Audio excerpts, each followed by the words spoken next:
Hello everyone, welcome back to the channel commerce on commerce. पिछले class में हम लोगों ने ये जाना कि जब भी अनडिस्ट्रीब्यूटेड प्रॉफिट या लॉस या जनरल रिजर्व हो तो उसका अकाउंटिंग ट्रीटमेंट किस तरह से किया जाता है और जनरल एंट्री भी किस तरह से किया जाता है। आज हम लोग क्या सीखेंगे कि आज हम लोग जब भी कोई पार्टनर का प्रॉफिट शेयरिंग रेशियो में कोई भी चेंजिंग या बदलाव होकर चलता है तो फर्म का जो एसेट और लायबिलिटीज है उसका रिवैल्यूएशन हम लोग किस तरह से करके चलते हैं। ठीक है, चलिए आज हम लोग रिवैल्यूएशन के बारे में जानते हैं कि रिवैल्यूएशन क्या होता है। ठीक,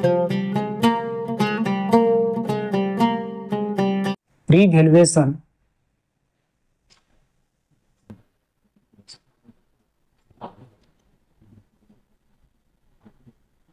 एंड लायबिलिटीज, यानी कि जब भी पार्टनर्स के प्रॉफिट शेयरिंग रेशियो में कोई भी चेंजिंग या बदलाव होता है तो उस कंडीशन में हम लोग को एसेट और लायबिलिटीज का रिवैल्यूएशन करके चलना पड़ता है। ये क्यों जरूरी होता है? क्योंकि हम लोग जानते हैं कि पार्टनर्स के प्रॉफिट शेयरिंग रेशियो में चेंज होने से पहले जो एसेट या लायबिलिटीज का जो वैल्यू था वो शेयरिंग रेशियो में चेंजिंग होने के बाद में कुछ ना कुछ बदलाव होकर चलता है। तो इस बदलाव की वजह से ऑर्गेनाइजेशन या पार्टनरशिप फर्म में प्रॉफिट या लॉस हुआ उसको जानने के लिए ही हम लोग एसेट और लायबिलिटीज का रिवैल्यूएशन करके चलते हैं। कहने का मतलब यह है कि जब भी एसेट और लायबिलिटीज का रिवैल्यूएशन किया जाता है या फिर एसेट और लायबिलिटीज को एडजस्टमेंट करने के लिए हम लोग एक खाता या अकाउंट बना के चलते हैं, जिसे हम लोग रिवैल्यूएशन अकाउंट या फिर प्रॉफिट लॉस एडजस्टमेंट अकाउंट बोल के चलते हैं। याद रहे, प्रॉफिट लॉस एडजस्टमेंट अकाउंट और रिवैल्यूएशन अकाउंट एक ही चीज है, यानी एक ही इंसान का दो नाम है, इसीलिए कोई भी कंफ्यूजन नहीं होना चाहिए कि रिवैल्यूएशन अकाउंट क्या है और प्रॉफिट लॉस एडजस्टमेंट अकाउंट क्या है। ठीक है, तो अब इसमें हम लोग कुछ जनरल एंट्री समझते हैं कि जब भी कोई भी एसेट इंक्रीज या डिक्रीज या कोई भी लायबिलिटीज इंक्रीज या डिक्रीज होकर चलता है तो उस कंडीशन में जनरल एंट्री क्या होकर चलता है वो हम लोग देख लेते हैं। उसके बाद फिर हम लोग प्रॉब्लम देखेंगे, उस प्रॉब्लम के थ्रू से हम लोग क्या करेंगे कि रिवैल्यूएशन अकाउंट बना के चलेंगे प्लस उसका जनरल एंट्री भी हम लोग बना के चलेंगे। सबसे पहले जनरल एंट्री देख लेते हैं कि नंबर 1 क्या है, फॉर एसेट डिक्रीज। अगर कोई भी एसेट डिक्रीज करता है तो इसका जनरल एंट्री क्या होकर चलता है, रीवैल्यूएशन अकाउंट डेबिट।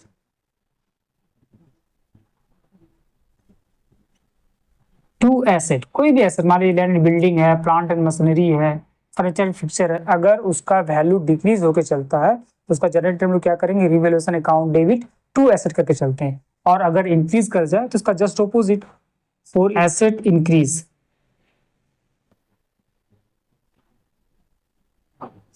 अगर एसेट इंक्रीज करता है तो हम लोग क्या लिखेंगे,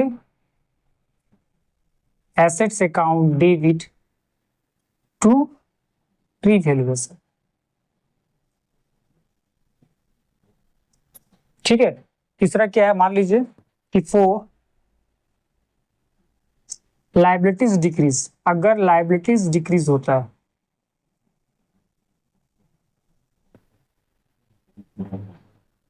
तो हम लोग क्या करके चलते हैं, liabilities account debit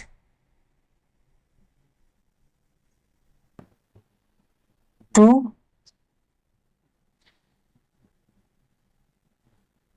revaluation account. ठीक है, और अगर लायबिलिटीज इंक्रीज कर जाए तो चौथा number general entry, for liabilities increased. अगर लायबिलिटीज इंक्रीज होता है उस कंडीशन में जनरल एंट्री क्या करके चलते हैं, रिवैल्यूएशन अकाउंट डेबिट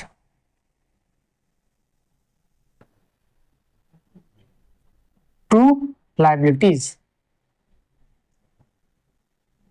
ये हम लोग करके चलना है। फिर 5 नंबर क्या है, फॉर एनी अनरिकॉर्डेड एसेट। कोई भी अनरिकॉर्डेड एसेट हो, यानी कि पार्टनर्स के प्रॉफिट शेयरिंग रेशियो में बदलाव या चेंजिंग होने के बाद कोई ऐसा एसेट जो कि अनरिकॉर्डेड रह गया था अब उसको रिकॉर्ड करके चलना है, तो उस कंडीशन हम लोग क्या करके चलते हैं, जो asset account debit, assets account debit to revaluation account करके उसका हम लोग जर्नल एंट्री करके चलते हैं। अनरिकॉर्डेड एसेट का मतलब मान लीजिए जैसे कि एक्रूड इनकम हो गया या फिर प्रीपेड एक्सपेंसेस हो गया, ये सब अनरिकॉर्डेड एसेट होकर चलता है। तो अगर वो एसेट का रिकॉर्ड नहीं किया गया और उसको रिकॉर्ड करके चलना है तो हम लोग इसका journal entry asset account debit to revaluation account करके चलेंगे। ठीक है, अब 6वां नंबर क्या है कि for profit on revaluation. For profit on revaluation, अगर रीवैल्यूएशन में प्रॉफिट होके चलता है तो उसका एंट्री हम लोग क्या करके चलते हैं, उसका एंट्री होता है रीवैल्यूएशन अकाउंट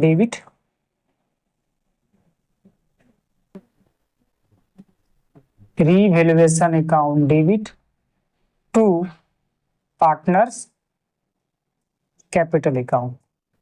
याद रहे कि जो भी प्रॉफिट रिवैल्यूएशन से जो भी प्रॉफिट होगा वो पार्टनर्स के बीच में डिस्ट्रीब्यूट जो होगा वो ओल्ड रेशियो के हिसाब से होकर चलता है, गेनिंग या सेक्रिफिकेशन रेशियो या फिर न्यू रेशियो के हिसाब से नहीं होकर चलता है। याद रखना है कि जब भी रिवैल्यूएशन से प्रॉफिट या लॉस जो भी हो वो डिस्ट्रीब्यूट जो होगा पार्टनरों के बीच में वो ओल्ड रेशियो के हिसाब से होके चलेगा, ठीक है। और अगर लॉस होके चलता है, लॉस ऑन रिवैल्यूएशन, तो उसका एंट्री क्या होगा, partners capital account debit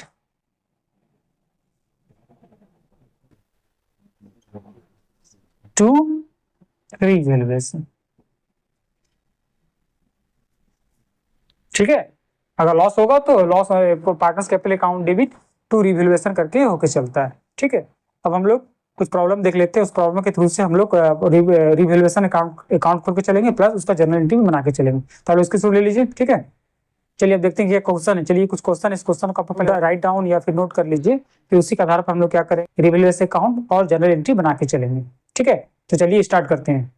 I hope आप लोग क्वेश्चन को राइट डाउन या नोट कर लिए होंगे। अब चलिए हम लोग क्वेश्चन देख लेते हैं। क्वेश्चन क्या है, PQR जो है पार्टनर्स है और उन लोग का जो ओल्ड रेशियो दिया हुआ 5:3:2 के हिसाब से दिया है, उसके बाद लोग डिसाइड किया है कि उन लोग का नया रेशियो जो होगा वो 4:3:3 के हिसाब से होकर चलेगा विथ इफेक्ट फ्रॉम 1 अप्रैल 2024। 1 अप्रैल 2024 का जो पार्टनर्स है उन लोग का न्यू रेशियो जो है वो 4:3:2 के हिसाब से होके चलेगा। तो इस तारीख को क्या आ रहा है कि एसेट और लायबिलिटीज का जो है कुछ रिवैल्यूएशन होकर चल रहा है। चलिए वो देखते हैं कि क्या क्या रिवैल्यूएशन होकर चल रहा है और उसका हम लोग रिवैल्यूएशन अकाउंट में किस तरह से एंट्री करके चलेंगे और जनरल एंट्री किस तरह से बना के चलेंगे वो हम लोग देख के चलते हैं। तो पहला क्या दिया हुआ, पहला दिया हुआ प्लांट एंड मशीनरी जिसका बुक वैल्यू था 50,000 रुपया और रिवाइज्ड वैल्यू जो हुआ वो 40,000 रुपया हुआ। बुक वैल्यू का मतलब क्या होता है कि प्रॉफिट शेयरिंग रेशियो चेंज होने से पहले का जो वैल्यू था वो बुक वैल्यू कहलाता है और प्रॉफिट शेयरिंग रेशियो चेंज होने के बाद का जो वैल्यू होता है वो रिवाइज्ड वैल्यू कहलाकर चलता है। तो बुक वैल्यू का मतलब पिछला वैल्यू हो और रिवाइज्ड वैल्यू का मतलब अभी का वैल्यू हो। तो हमको देखना है कि पिछला वैल्यू जो था यानी 50,000 रुपया दिया हुआ था अभी जो है वो 40,000 रुपया हो गया है, तो वो एसेट घटा है कि बढ़ा है। तो एसेट घट गया, पहले था 50,000 रुपया और अब क्या हो गया 40,000 रुपया हो गया, तो एसेट घट गया। तो जब भी एसेट घटता है तो उसका एंट्री हम लोग क्या बताते हैं कि revaluation account debit to asset account debit, यानी कि हम लोग क्या लिखेंगे यहाँ जनरल एंट्री क्या करेंगे, number 1 revaluation account debit, revaluation account debit to क्या नाम था, plant and machinery, to plant and machinery. कितना घटा, 50 था 40 हो गया, यानी कि 10,000 घट गया। ये 10,000 रुपया जो है वो 10,000 रुपये हम लोग यहाँ पर लिख देंगे, नेशनल लिख देंगे being value of plant and machinery decrease, ये मेरा हो गया। अब इसको हम लोग रिवैल्यूएशन अकाउंट में किस तरह से लेकर चलना है, ये देखिए रिवैल्यूएशन अकाउंट मेरा क्या है, रिवैल्यूएशन अकाउंट मेरा यहाँ पर डेबिट दिया हुआ है, इसलिए रिवैल्यूएशन अकाउंट का डेबिट साइड में हम लोग क्या करना है, यहाँ पर 2 करके इसको अपोजिट साइड में जो है प्लांट एंड मशीनरी वो हम लोग को लिख देना, to plant and machinery account करके कितना हुआ है 10,000 रुपीज, ये 10,000 हमको लिख देना। क्लियर, समझ में आ रहा है आपको। चलिए दूसरा देखते हैं, दूसरा क्या है, दूसरा है लैंड एंड बिल्डिंग जो था बुक वैल्यू 80,000 दिया हुआ था और रिवाइज्ड वैल्यू 1 लाख है, यानी पहले 80,000 रुपया था और अब 1 लाख हो गया, यानी कि 20,000 रुपया जो है वो इंक्रीज हुआ है। तो जब इंक्रीज होता है तो उसका जनरल एंट्री क्या करते हैं हम लोग, यानी asset account debit to revaluation account. तो एसेट क्या है, लैंड एंड बिल्डिंग है, land and building account debit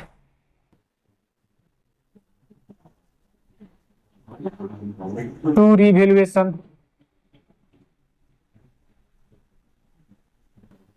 कितना हुआ है 20,000 रुपया, 20,000 रुपया इंक्रीज हुआ, 20,000 रुपया यहाँ पर लिख दिए। Narration being value of land and building increase, increase लिख दिए। अब यहाँ देखना है, अब यहाँ देखना है कि रिवैल्यूएशन अकाउंट क्या है, रिवैल्यूएशन अकाउंट मेरा क्रेडिट है, इसलिए रिवैल्यूएशन अकाउंट का क्रेडिट साइड में वो लिखना है बाय, क्या लिखेंगे, बाय लैंड एंड बिल्डिंग। कितना था 20,000, ये 20,000 हम लोग यहाँ पर लिख दिए, ठीक है। समझ में आ रहा है आप लोगों को। तो तीसरा क्या था, तीसरा इन्वेस्टमेंट था जो कि 44,000 था, उसके बाद वो 50,000 हो गया, यानी 44,000 से 50,000 हो गया, यानी कि 6,000 रुपया जो है वो 6,000 रुपया इंक्रीज हुआ है। तो इसका भी एंट्री सेम। तीसरा नंबर investment account debit to revaluation, कितना 6,000 रुपीज हम लोग यहाँ पर लिख देंगे। Narration being value of investment increase, उसके बाद इसको हम लोग क्रेडिट साइड में लिख देंगे, क्योंकि रिवैल्यूएशन मेरा क्रेडिट है इसलिए क्रेडिट साइड में जाएंगे। और यहाँ क्या लिखेंगे, बाय इन्वेस्टमेंट कितना 6,000 रुपया, ये हम लोग लिख देंगे, ठीक है। उसके बाद नेक्स्ट क्या है, नेक्स्ट देख लेते हैं। सन्डी डेटर था 1,20,000 और उसके बाद वो 1 लाख हो गया, यानी कि वो घट गया, पहले 1,20,000 था अब 1 लाख हो गया, 20,000 रुपये वो घट गया। तो इसका एंट्री हम लोग क्या करेंगे, चौथा नंबर रीवैल्यूएशन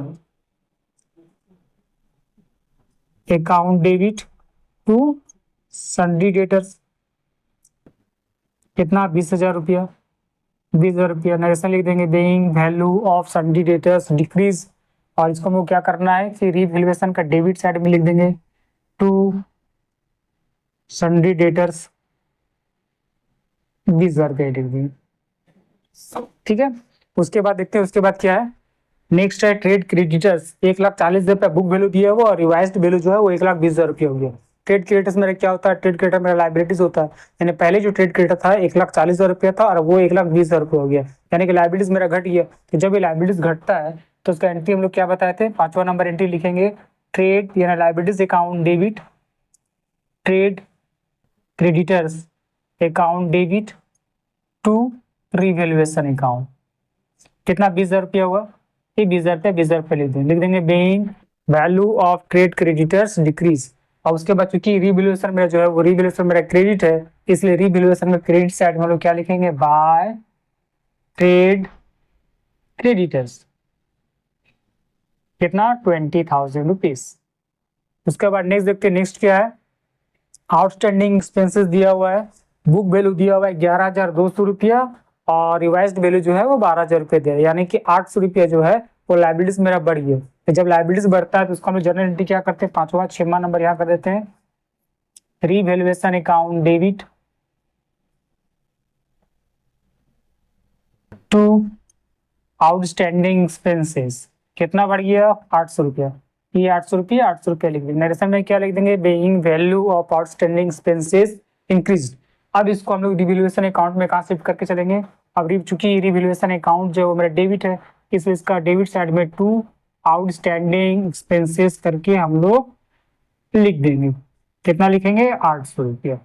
अब उसके बाद हमको क्या करना है कि रिवैल्यूएशन अकाउंट का खाता क्लोज करके चलना है और देखना है कि प्रॉफिट आ रहा है या फिर लॉस आ रहा है। प्रॉफिट का मतलब कि excess of income over expenditure, यानी कि क्रेडिट साइड का जो है वो ज्यादा होगा डेबिट से तो वो प्रॉफिट होगा, और अगर डेबिट का ज्यादा होगा क्रेडिट से तो वो मेरा लॉस होकर चलेगा। तो हम लोग देख लेते हैं कि साइड में कितना है, मेरा क्रेडिट साइड में कितना है 20 20 40 से 40,000 रुपये इधर हो गया और 30,800 रुपया, यानी कि मेरा क्रेडिट साइड में ज्यादा है यानी कि प्रॉफिट होकर चलेगा। याद रहे जो भी प्रॉफिट या लॉस और रिवैल्यूएशन में होगा वो एग्जिस्टिंग पार्टनर्स में ओल्ड रेशियो के हिसाब से ही हमको बांट के चलना है, न्यू रेशियो को इग्नोर करके चलना है, सेक्रिफिकेशन या गेनिंग रेशियो भी जो है उसको भी हमको इग्नोर करके चलना है, सिर्फ और सिर्फ हमको ओल्ड रेशियो के हिसाब से ही पार्टनरों के बीच में बांट के चलना है। तो हम लोग देखते हैं क्रेडिट साइड में कितना 20 20 40 40,000 रुपया हो गया, ये 40,000 रुपया हो गया। अब 40,000 में से 30,800 माइनस कर देंगे हम लोग, तो 30,800 यानी 15,200 रुपया जो है 15,200 रुपया मेरा प्रॉफिट और रिवैल्यूएशन आ गया। और इसको हमको क्या करना है कि पार्टनरों के बीच में ओल्ड रेशियो के हिसाब से डिस्ट्रीब्यूट करके चलना है। इसका एंट्री क्या करेंगे, टू पार्टनर्स कैपिटल अकाउंट, यानी कि ये जो है पार्टनर्स कैपिटल अकाउंट में शिफ्ट होकर चलता है और इसको हम लोग, ये हो गया प्रॉफिट ऑन रिवैल्यूएशन, और ये पी क्यू और आर में जो ओल्ड रेशियो दिया हुआ उसी ओल्ड रेशियो के हिसाब से डिस्ट्रीब्यूट करके चलना है। यानी कितना आया 15,200 आया। अब इसको हमें क्या करना है, डिस्ट्रीब्यूट करके चलना है 5:3:2 के हिसाब से, यानी पी कितना लेगा, क्यू कितना लेगा और आर कितना लेगा।